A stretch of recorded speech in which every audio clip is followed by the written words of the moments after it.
Well, you know, we're often asked to donate to causes, but how often do we actually follow up on where our money went? And how difficult would that be if the cause you funded was in Africa? Well, last year, UT Athletics Director Mike Hamilton and his wife Beth organized the fundraiser Hope in the Dark and asked East Tennesseans to help a community in northern Kenya. 2 weeks ago, he traveled there to see that money in action, and we went with him. Tonight, we take you from East Tennessee halfway around the world.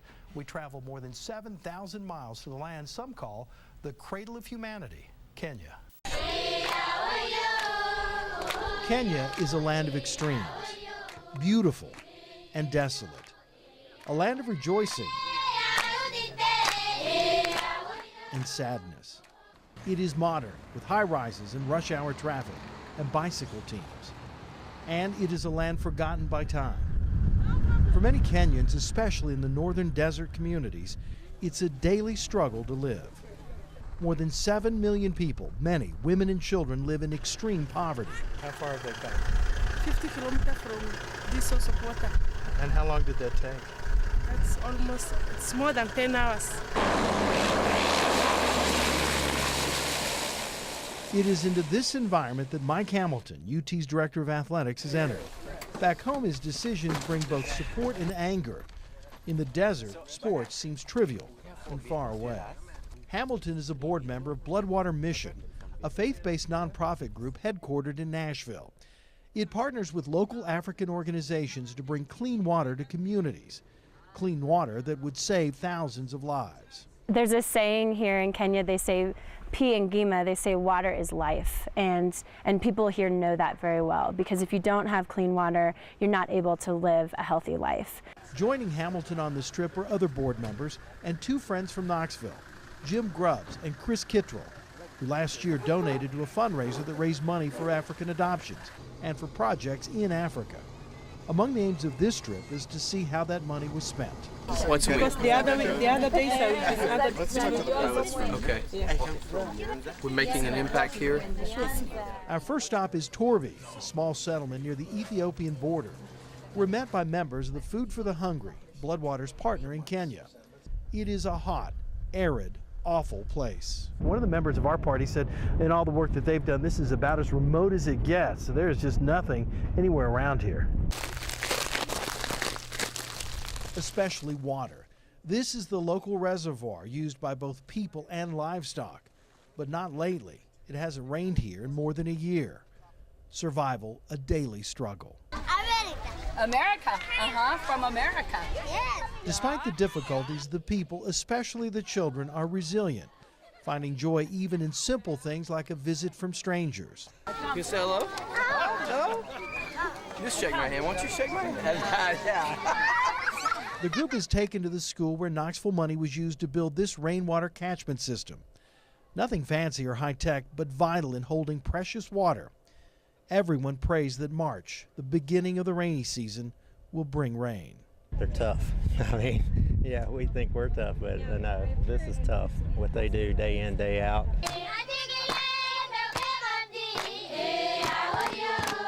The group is entertained by the children of the school, many of them orphans, victims of the AIDS pandemic. For Hamilton, this is a personal mission. Last year, he and his wife Beth adopted 3 children from Ethiopia. Their youngest, Kalu, is HIV positive. She's healthy thanks to medicines readily available in America. The Hamiltons founded the Kalu Grace Foundation, which helps American families adopt African children.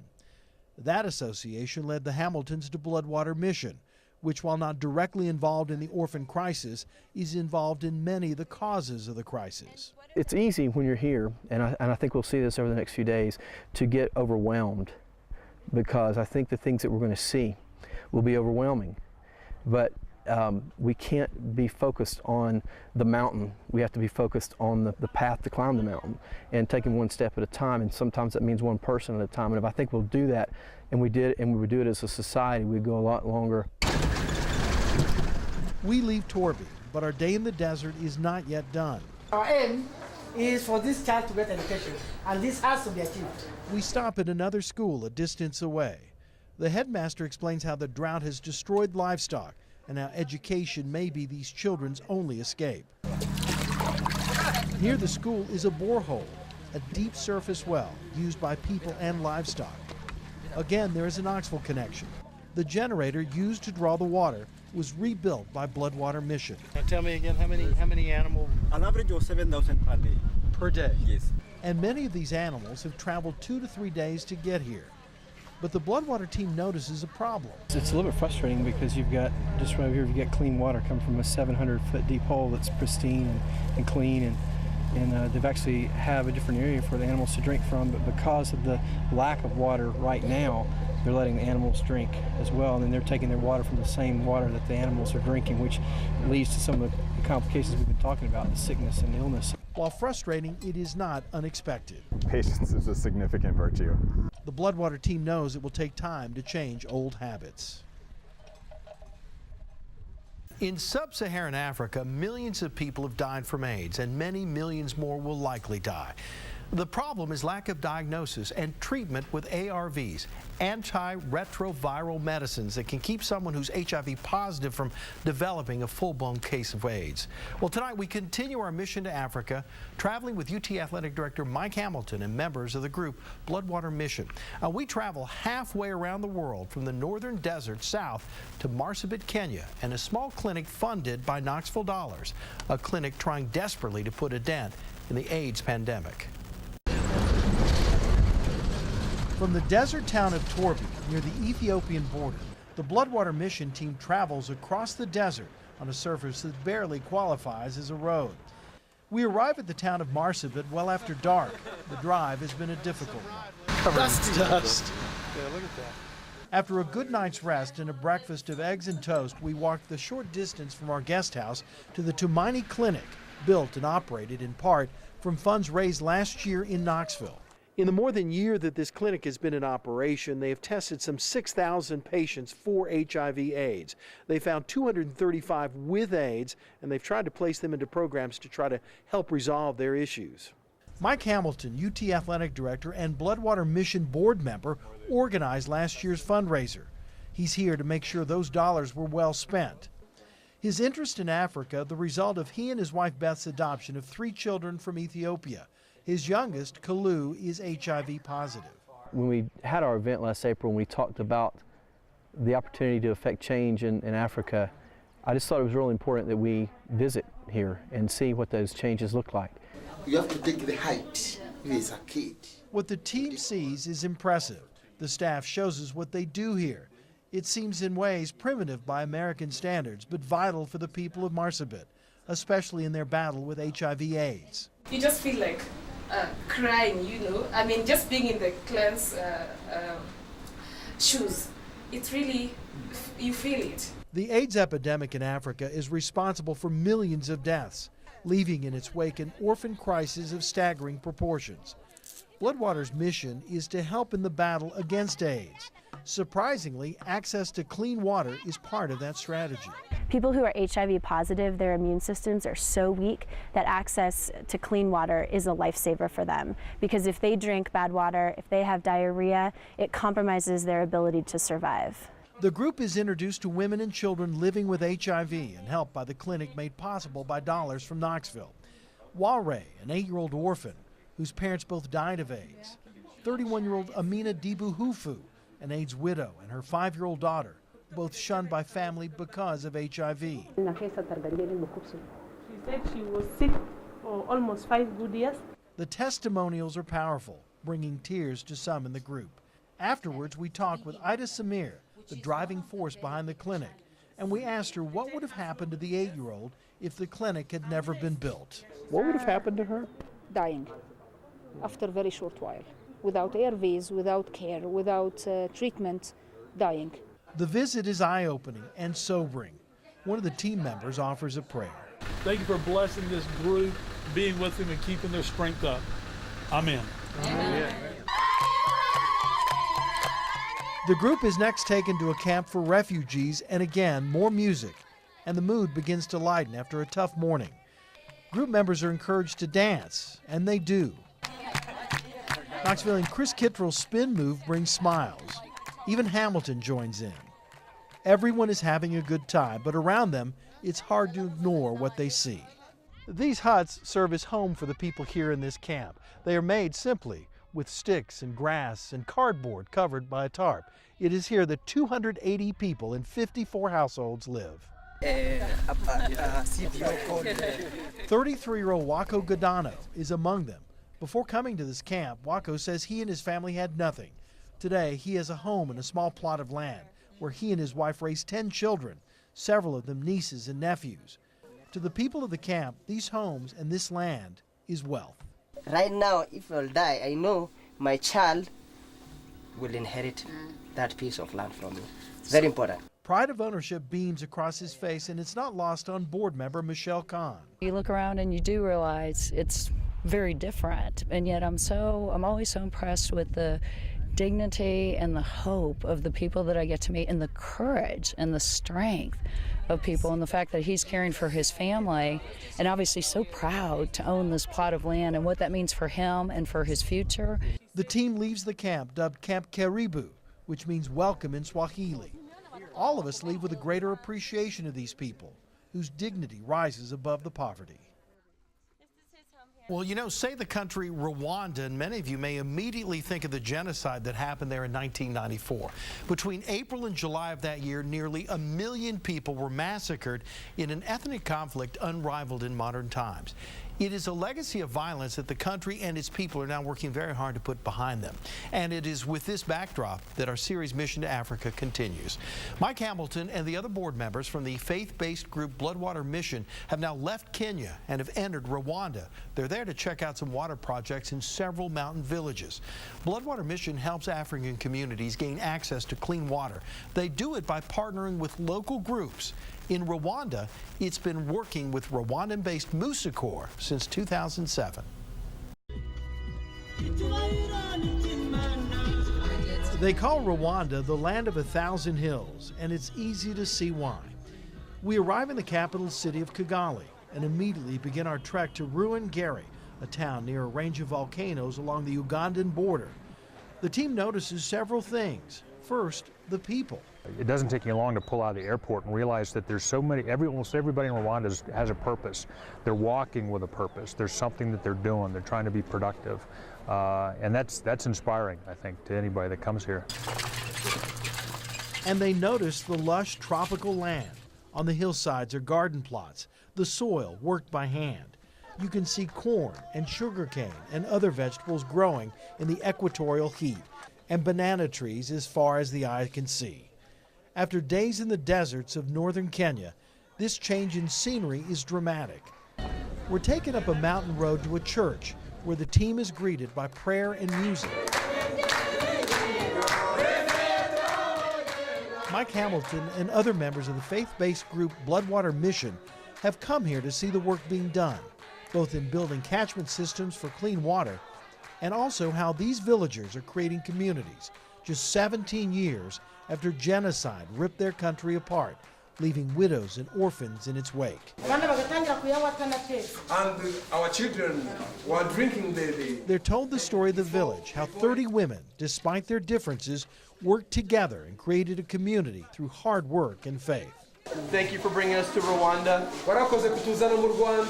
Thank you for bringing us to this place. Even though we had different languages and we looked different and all those kinds of things, I felt a spirit in there when we walked in the church and the congregation was singing that I could resonate with, that was familiar to me, even though it was foreign in language. You would think as lush and wet as this area is that there'd be no problem with drinking water, but you'd be wrong. Even though it rained, there was no way to capture the water, at least not until about the year 2000, when groups like Musa Corps came in and later Bloodwater Mission. Before that, they would travel all the way down to that lake, which was about 13 miles there and back each day, the women and children carrying liters of water. We visited the lake, the source water, Lake Burera. They get up at 5 o'clock in the morning, walk down here, fill up a single jerry can and carry it back up there, and they don't get back until about 1 o'clock in the afternoon. Looks clean. But even with water, dangers still lurk. Though beautiful and clear, it contains many illnesses. If you're in this water, for any typhoid, maybe dysentery. Well, in this water. In this water. And because livestock use it, people are bathing in it, they're washing clothes in it. and so it's completely disease-borne water. Wow. And it's as clear as it looks. It's got issues. Fortunately, those issues are now waning. Chemicals are more available to villagers to make the water potable and safe, and a system of water tanks is being built. It was a very, very poor community. They had many, many problems in the community. Albert Mabasi works for Musakor, a Rwandan-based nonprofit that's been Bloodwater Mission's partner since 2007. By the end of this year, that partnership will have built 57 large rain tanks and 37 smaller tanks on the mountain. The goal is to provide 100% water coverage for the area. We hike toward the next water project.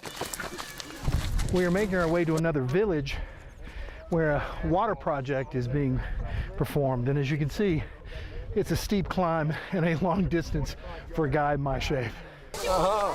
At the end of our climb, we're asked to carry rocks to the side of the next water tank. It is an occasion for celebration. The team leaves the mountain exhilarated. They've shared an experience that has touched them to their core. I walk away absolutely amazed, and I walk away with probably a greater sense of what community means, a greater sense of what wants and needs mean, and I walk away with a lot more than probably I gave. A lot of people call poverty the long defeat, and in a lot of ways there are struggles and challenges, and it's complex. It's not that simple. But I believe in one person at a time and being able to see the change that happens in one community, and that's worth it. We all feel uplifted by the experience. These people, who by our standards have so little, have given us all more than we expected. Well, for the past 3 days, we have been recounting Gene Patterson's trip to Africa following UT Athletics director Mike Hamilton. Hamilton is a board member of Bloodwater Mission, a Nashville-based nonprofit that helps African communities get access to clean water. Well, last year, Hamilton organized the fundraiser Hope in the Dark, which raised money here in Knoxville for projects in Kenya and Rwanda. Hamilton's involvement is personal because of 3 African children he and his wife Beth adopted last year. It's also, for him, a spiritual quest. Tonight, Gene's mission to Africa and faith. You say hello? Hello? Just shake my hand. Won't you shake my hand? Yeah. For more than a week in late January and early February, Mike Hamilton and others involved with Bloodwater Mission witnessed the transformation of communities in Kenya and Rwanda. In northern Kenya, where the desert sands finds its way into everything, and where rain has not fallen in more than a year, a small school rejoices in song, thankful for small kindnesses, including a water tank built from funds raised in Knoxville.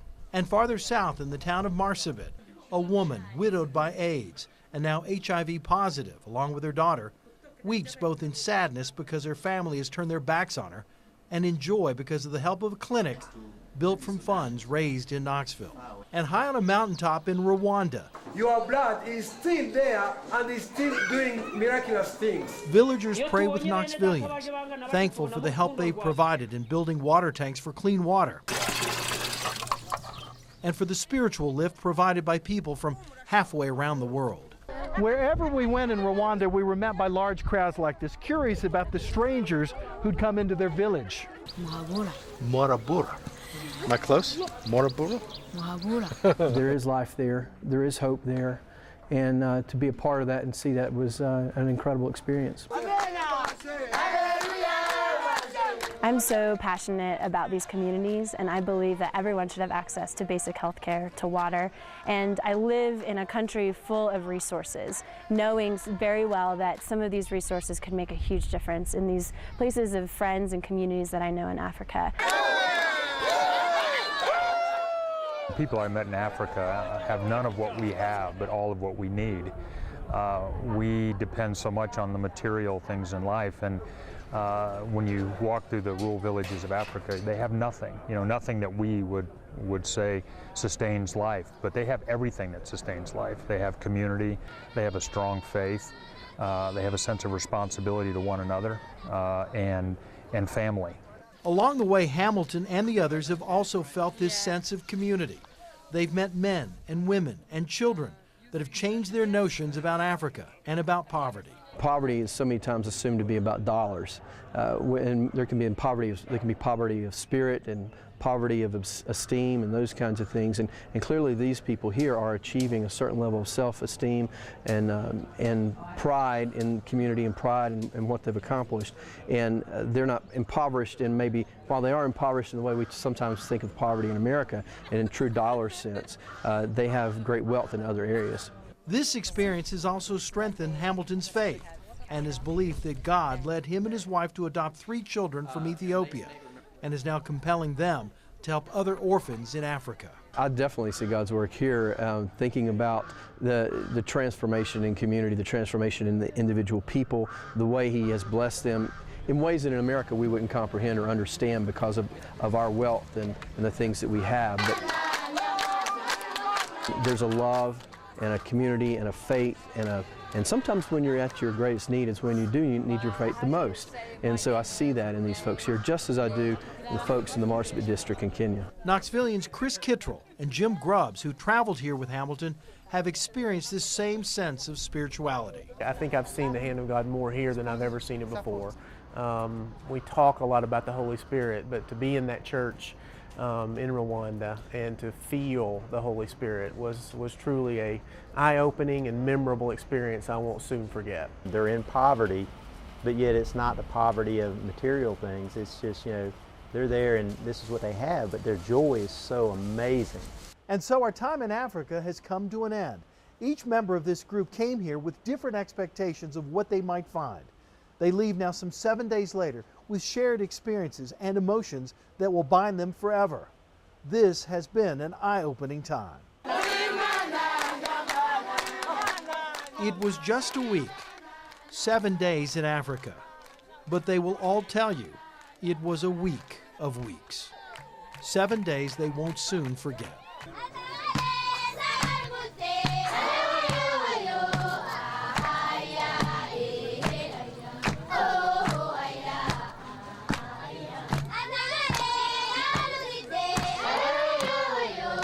Thank you for blessing this group, being with them and keeping their strength up.